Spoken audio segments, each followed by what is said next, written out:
박영숙 할머니는 손자 민준이를 보고 깜짝 놀랐다. 6살 민준이 팔에 시퍼런 멍이 들어 있었다. 크고 파란 멍이었다. 최근에 생긴 것 같았다. 민준아, 이거 어떻게 다쳤어? 할머니가 걱정스러운 목소리로 물었다. 민준이는 고개를 숙였다. 눈을 마주치지 않았다. 넘어졌어요. 작은 목소리로 대답했다. 할머니는 이상했다. 멍 모양이 넘어진 게 아니었다. 손가락 자국이었다. 누가 꽉 잡은 흔적이었다. 5개의 손가락 모양이 선명했다. 며느리 정수진이 부엌에서 나왔다. 어머님, 왜 그러세요? 무슨 일 있어요?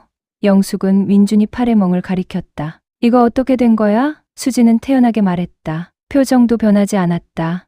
애가 말 안 듣길래 제가 좀 잡았어요. 영숙은 가슴이 철렁했다. 잡은 게 아니라 때린 거 아냐? 수진이 짜증을 냈다. 목소리가 날카로워졌다. 어머님, 요즘 애들은 혼내야 해요. 너무 버릇없어요. 말로만 하면 안 들어요. 영숙은 더 말하지 않았다. 하지만 마음이 무거웠다. 손자가 걱정됐다. 며칠 후였다. 민준이가 또 다쳤다. 이번엔 등에 빨간 자국이 있었다. 목욕을 시키다가 발견했다. 회초리 자국이었다. 여러 개의 줄무늬가 등에 있었다. 영숙은 민준이를 조용히 불렀다. 수진이 안 들리는 곳으로 데려갔다. 민준아, 엄마가 때렸어.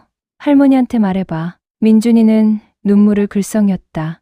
작은 손으로 눈물을 닦았다. 비밀이야, 할머니. 엄마가 말하면 더 혼난대. 할머니한테도 말하지 말래요. 영숙은 손자를 꽉 안았다. 가슴이 아팠다. 괜찮아. 할머니가 지켜줄게. 무슨 일이 있어도. 영숙은 아들 현우에게 말했다. 저녁에 아들이 퇴근하고 나서였다. 현우야, 수진이가 민준이를 때리는 것 같아. 심각해. 아들 박현우는 고개를 저었다. 믿지 않는 표정이었다. 엄마, 설마요. 수진이가 그럴 리 없어요. 애들 키우다 보면 그럴 수 있죠. 가볍게 혼내는 거예요. 영숙은 답답했다. 아들은 며느리 편만 들었다. 영숙은 증거를 모으기로 했다. 직접 확인해야겠다고 생각했다.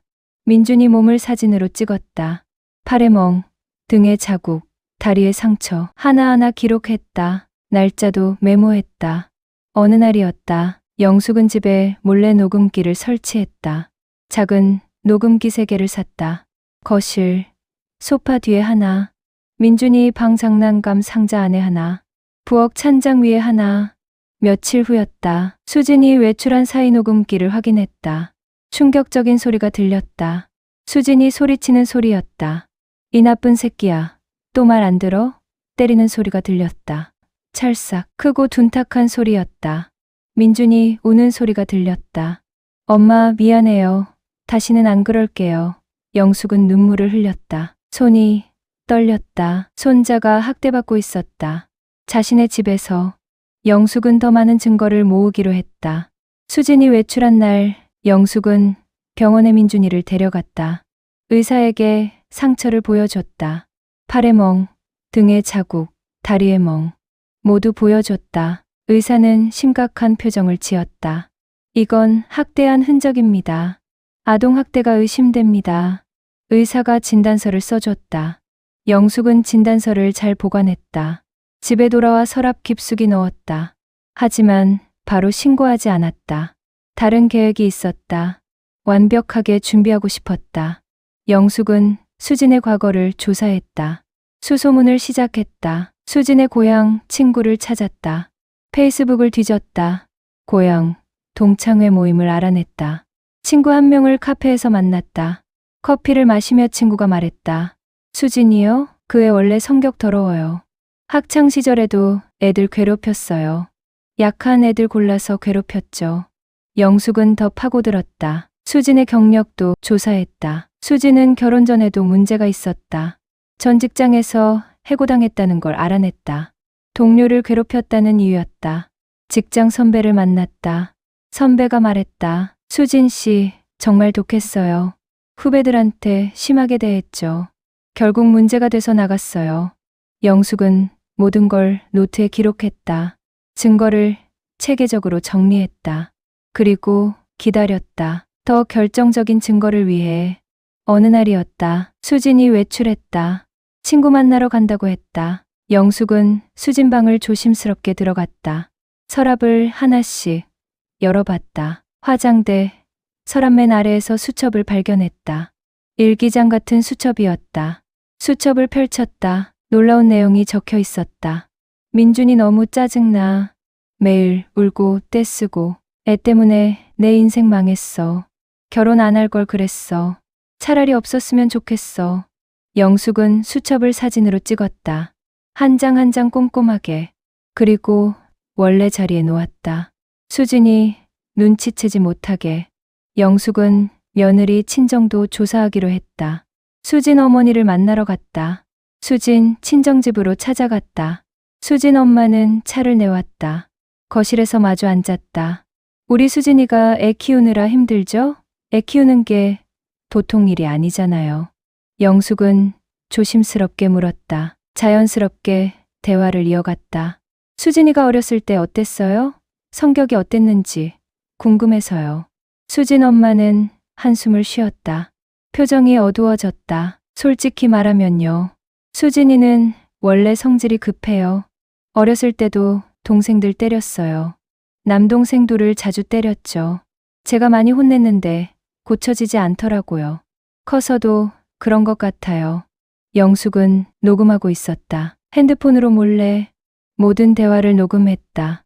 영숙은 아들에게 다시 말했다. 더 강하게 말했다. 현우야, 수진이가 민준이를 때려. 심하게 때려. 현우는 여전히 믿지 않았다. 고개를 저었다. 엄마, 과장하지 마세요. 수진이는 좋은 엄마예요. 제가 잘 알아요. 영숙은 이를 악물었다. 아들도 구해야 했다. 수진의 마수에서 벗어나게. 영숙은 마지막 증거를 모으기로 했다. 결정적인 증거가 필요했다. 수진이 외출한 날, 영숙은 집에 CCTV 설치했다. 숨길 만한 작은 카메라를 3개 샀다. 거실, 화분 뒤에 하나, 민준이 방 책장 위에 하나, 부엌 찬장 위에도 하나를 숨겼다. 일주일을 기다렸다. 매일 영상을 확인했다. 그리고 결정적인 영상을 얻었다. 경악할 만한 장면이었다. 수진이 민준이를 때리는 장면이 찍혔다. 머리채를 잡아당기는 장면도 있었다. 민준이가 밥을 안 먹는다고 입에 억지로 쑤셔 넣는 장면도 있었다. 민준이가 토하는 장면까지 모두 선명하게 찍혔다.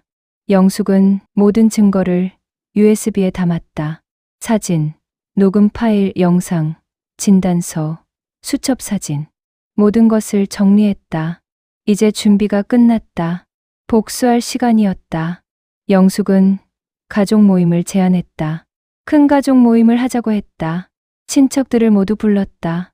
영숙의 오빠들, 동생들, 조카들까지 20명이 넘게 모였다.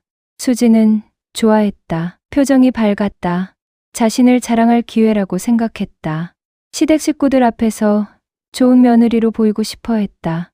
모임날이 왔다. 토요일 오후 모두 영숙의 집으로 모였다.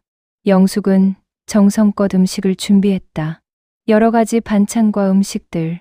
밥을 먹으며 이야기를 나눴다. 화기애애한 분위기였다. 수지는 밝은 목소리로 웃으며 말했다. 민준이 키우느라 바빠요. 육아가 쉽지 않지만 행복해요. 정말 보람 있어요. 고개를 끄덕이며 친척들은 칭찬했다. 수진 씨 정말 좋은 엄마네요. 민준이가 복 받았어요. 영숙은 조용히 지켜보며 타이밍을 재고 있었다. 식사가 끝났다. 모두 배불리 먹었다. 영숙이 일어섰다. 천천히 자리에서 일어났다. 여러분 잠깐 주목해 주세요. 오늘 보여드릴 게 있어요. 중요한 것입니다. 영숙은 거실 TV를 켰다. 리모컨을 들고 USB를 연결했다. 준비한 USB를 꽂았다. 화면에 영상이 나왔다. 거실이 조용해졌다. 화면 속에서 민준이가 울고 있었다. 수진이 민준이 머리채를 잡고 거칠게 흔들고 있었다. 이 나쁜 새끼야. 또 말 안 들어? 엄마 말 안 들으면 죽는 줄 알아. 친척들은 숨을 멈췄다. 모두 화면을 응시했다. 영상은 계속됐다. 더 충격적인 장면들이 이어졌다. 수진이 민준이를 때리는 장면, 회초리로 등을 때리는 장면도 나왔다. 민준이가 비명을 지르며 울었다. 밥을 억지로 먹이는 장면도 나왔다. 민준이가 거부하자 입에 억지로 쑤셔 넣었다. 민준이가 토하는 장면까지 나온다. 친척들은 경악했다. 입을 막고 고개를 저었다. 수지는 얼굴이 새하얗게 질렸다. 손이 떨렸다. 어머님, 이게 뭐예요? 이게 어떻게 된 거예요? 영숙은 차갑게 표정 하나 변하지 않고 말했다. 내가 내 손자한테 한 짓이야. 다 찍혔더라. 영숙은 다음 영상을 틀었다. 아직 끝이 아니었다. 민준이 몸에 상처 사진들이 나왔다. 팔에 멍, 등에 자국, 다리에 상처, 모두 클로즈업으로 보였다. 진단서도 화면에 나왔다. 아동학대 의심이라는 문구가 선명했다. 수진 수첩 내용도 화면에 떴다. 차라리 없었으면 좋겠다는 문장. 크게 확대되어 보였다. 녹음 파일도 재생됐다. 수진이 민준이를 때리며 욕하는 소리가 선명하게 들렸다. 모든 증거가 공개됐다. 친척들은 분노했다. 목소리가 높아졌다. 수진 씨, 이게 대체 뭡니까? 어떻게 아이한테 이럴 수가 있어요? 이건 학대잖아요. 범죄예요. 수진은 변명하려 했다. 떨리는 목소리로. 아니에요. 오해예요. 이건 오해라고요. 애가 말을 안 들어서 혼낸 거예요. 그냥 훈육이에요. 영숙이 소리쳤다. 처음으로 목소리를 높였다. 오해, 훈육. 증거가 다 있는데 무슨 오해야. 내가 내 손자를 학대한 거야. 현우는 충격에 빠졌다. 멍하니 앉아 있었다. 수진아, 이게 사실이야? 정말 민준이를 이렇게 때린 거야? 수진은 울기 시작했다. 눈물을 흘리며 말했다. 민준 아빠, 미안해요. 제가 잘못했어요. 스트레스가 너무 심했어요. 육아가 너무 힘들어서 그만. 실수를. 친척 중 한 명이 말했다. 나이 많은 삼촌이었다. 그게 변명이 돼요? 아이를 때리는 게 실수예요? 학대하는 게 스트레스 때문이에요? 말도 안 돼요. 영숙은 마지막 한 방을 날렸다. 준비한 마지막 증거를. 수진, 어머니와의 대화 녹음을 틀었다. 수진이는 원래 성질이 급해요. 어렸을 때도 동생들 때렸어요. 고쳐지지 않더라고요. 어머니 목소리가 거실에 울려 퍼졌다. 수진은 완전히 무너졌다. 바닥에 주저앉았다. 분노한 표정으로 친척들은 한 목소리로 말했다. 이혼해야죠. 당장 이혼하세요. 저런 사람이 어떻게 엄마예요? 아이를 키울 자격이 없어요. 현우는 수진을 봤다. 실망한 눈빛이었다. 믿을 수 없다는 표정이었다. 수진아, 집 나가줘. 당장 짐 싸서 나가. 다음 날 아침이었다. 수진은 짐을 쌌다. 큰 가방 2개에 친정으로 돌아가야 했다. 갈 곳이 거기밖에 없었다. 영숙은 수진을 거실로 불렀다. 마지막 대화를 위해 잠깐 얘기하자. 앉자. 둘은 소파에 마주 앉았다. 침묵이 흘렀다. 영숙이 먼저 입을 열었다. 차분한 목소리로. 난 경찰에 신고 안 할 거야. 증거는 다 있지만 신고는 안 해. 수진은 놀랐다. 고개를 들었다. 정말요? 왜요? 영숙이 조건을 내걸었다. 단호한 목소리로. 대신 조용히 떠나. 소리 소문 없이. 이혼 서류에 서명하고. 아무 조건 없이. 민준이 양육권 포기하고. 완전히 포기해. 위자료도 받지 마. 한 푼도. 그리고 다시는 나타나지 마. 영영. 수지는 울었다. 눈물이 쏟아졌다. 하지만 선택의 여지가 없었다. 거부하면 감옥에 갈 게 뻔했다. 알겠어요. 그렇게 할게요. 영숙은 서류를 내밀었다. 준비해둔 서류를. 이미 준비돼 있었다. 변호사에게 미리 받아뒀다. 이혼 서류, 양육권 포기 서류, 모든 권리 포기 각서. 모두 준비돼 있었다. 수지는 떨리는 손으로 서명했다. 한 장 한 장. 눈물이 서류에 떨어졌다. 서명을 마쳤다. 영숙이 경고하듯이 마지막으로 말했다. 만약 다시 나타나면 그때는 경찰에 신고할 거야. 모든 증거를 제출할 거고 너는 감옥 갈 거야. 최소 3년은. 알았지? 명심해. 수지는 고개를 끄덕이며 힘없이 말했다. 알겠어요. 다시는 안 올게요. 그날 오후였다. 해가 기울 무렵 수지는 집을 떠났다.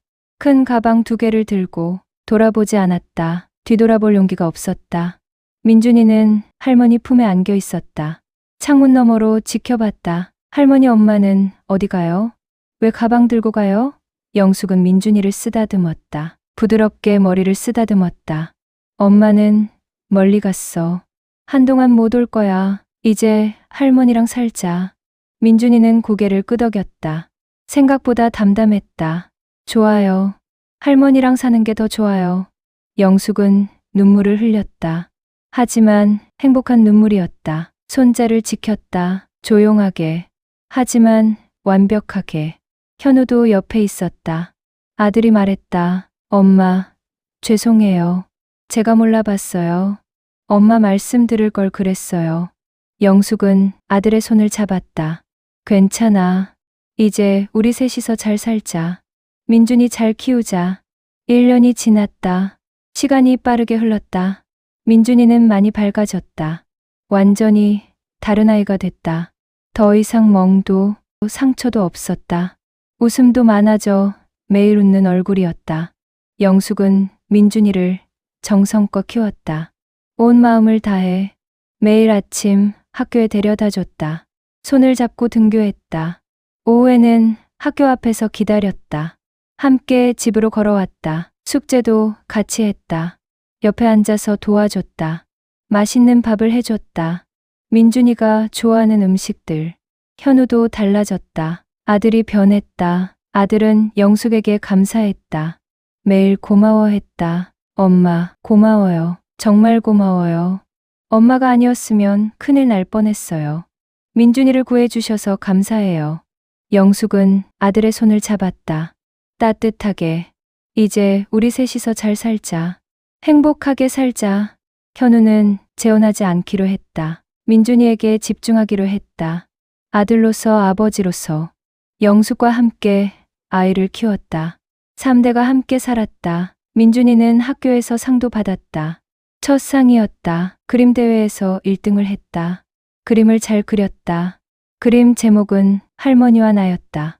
영숙과 민준이가 손잡고 있는 그림이었다. 두 사람 모두 환하게 웃고 있었다. 배경에는 무지개가 그려져 있었다. 영숙은 그림을 보고 울었다. 감동의 눈물이었다. 행복한 눈물이었다. 그림을 액자에 넣어 거실에 걸었다. 어느 날 저녁 식사 후 민준이가 궁금한 표정으로 물었다.